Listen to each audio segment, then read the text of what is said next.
Bonjour à tous, Mystère Inflation avec vous aujourd'hui pour une vidéo extrêmement sérieuse. Ce que je vais vous révéler n'est pas une théorie complotiste, mais une analyse factuelle basée sur des documents officiels, des déclarations publiques passées inaperçues et des tendances économiques que j'observe depuis plus de 2 ans. Tous les signaux indiquent que les grandes banques et certaines institutions financières préparent activement ce que j'appelle une confiscation légale d'une partie de l'épargne des citoyens, probablement pour 2026. Et non, je n'exagère pas. Avant que vous ne quittiez cette vidéo en pensant que j'ai perdu la raison, laissez-moi vous montrer les 7 preuves concrètes et vérifiables qui, ensemble, forment un tableau particulièrement inquiétant. Cette vidéo est structurée en 3 parties. D'abord, les 7 signes avant-coureurs que j'ai identifiés et qui convergent tous vers 2026. Ensuite, les mécanismes exacts qui pourraient être utilisés pour cette confiscation. Enfin, les 5 actions concrètes que vous pouvez mettre en place dès maintenant pour protéger votre patrimoine. Premier signe avant-coureur.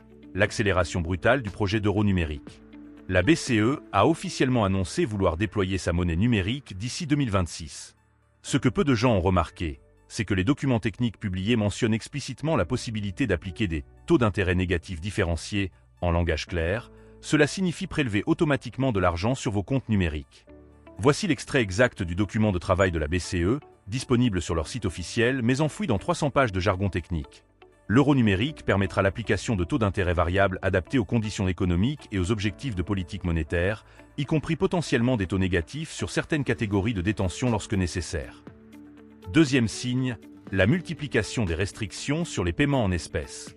En 2023, la Commission européenne a publié sa feuille de route pour la limitation progressive des transactions en espèces, avec un objectif final prévu pour 2026.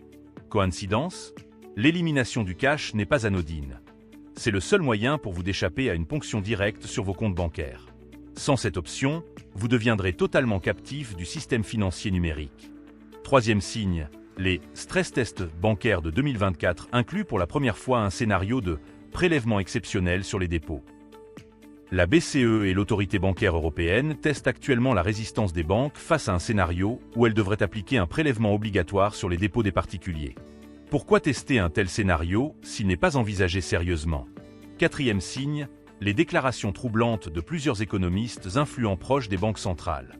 Nouriel Roubini, Kenneth Rogoff et Carmen Reinhardt ont tous publié récemment des articles académiques suggérant que les dettes publiques sont devenues insoutenables et que des mesures extraordinaires impliquant le secteur privé seront nécessaires. C'est un euphémisme pour dire « utiliser l'épargne des citoyens ». Cinquième signe, les modifications discrètes mais significatives des conditions générales des principales banques européennes.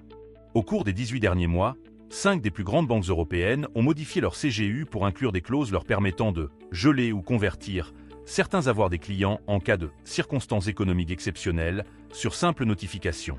Sixième signe, la création dans plusieurs pays européens de registres centralisés des actifs, officiellement pour lutter contre l'évasion fiscale.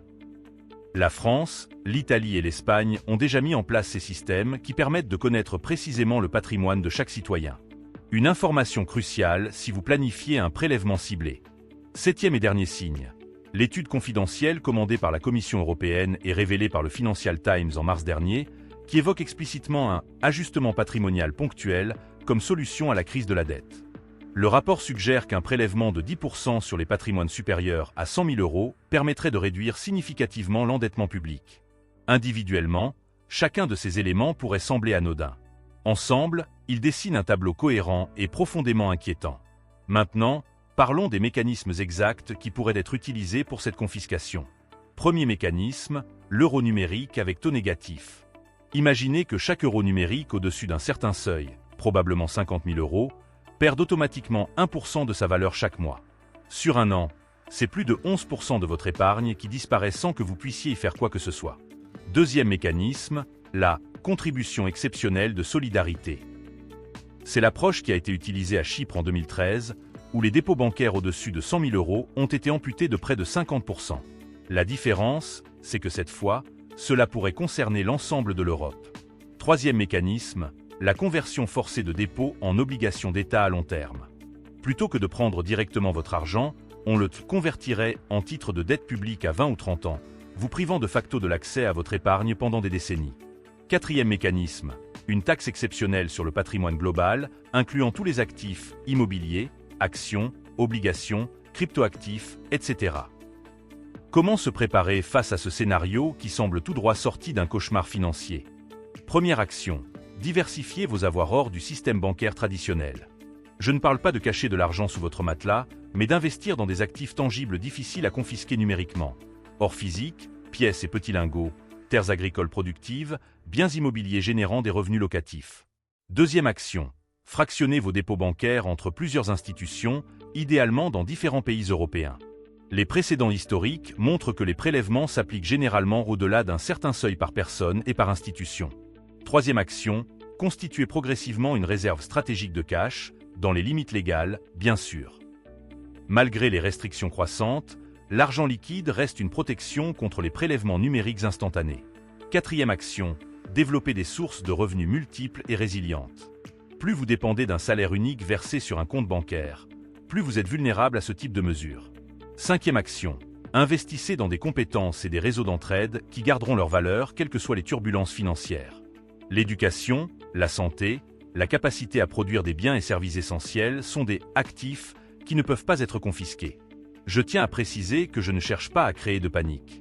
Mon objectif est de vous informer sur des tendances réelles mais peu médiatisées, afin que vous puissiez prendre des décisions éclairées concernant votre avenir financier. Cette vidéo n'est pas un appel à sortir totalement du système bancaire. Ce serait irresponsable. C'est un appel à la diversification intelligente et à la vigilance dans un contexte économique de plus en plus incertain. Pour conclure, rappelez-vous que le système financier tel que nous le connaissons est relativement récent à l'échelle de l'histoire humaine. Il a connu des transformations radicales par le passé et en connaîtra d'autres à l'avenir. Ceux qui observent attentivement ces changements et s'y adaptent proactivement s'en sortent toujours mieux que ceux qui les ignorent. N'oubliez pas que les informations partagées dans cette vidéo sont uniquement à titre éducatif et informatif. Elles ne constituent en aucun cas des conseils financiers personnalisés. Avant de prendre toute décision d'investissement, je vous encourage vivement à consulter un conseiller qualifié qui pourra adapter ses stratégies à votre situation personnelle. Je suis Mystère Inflation, et comme toujours, je suis là pour vous aider à préserver votre pouvoir d'achat dans un monde de plus en plus incertain. Abonnez-vous si ce n'est pas déjà fait, et activez la cloche pour ne manquer aucune de mes analyses.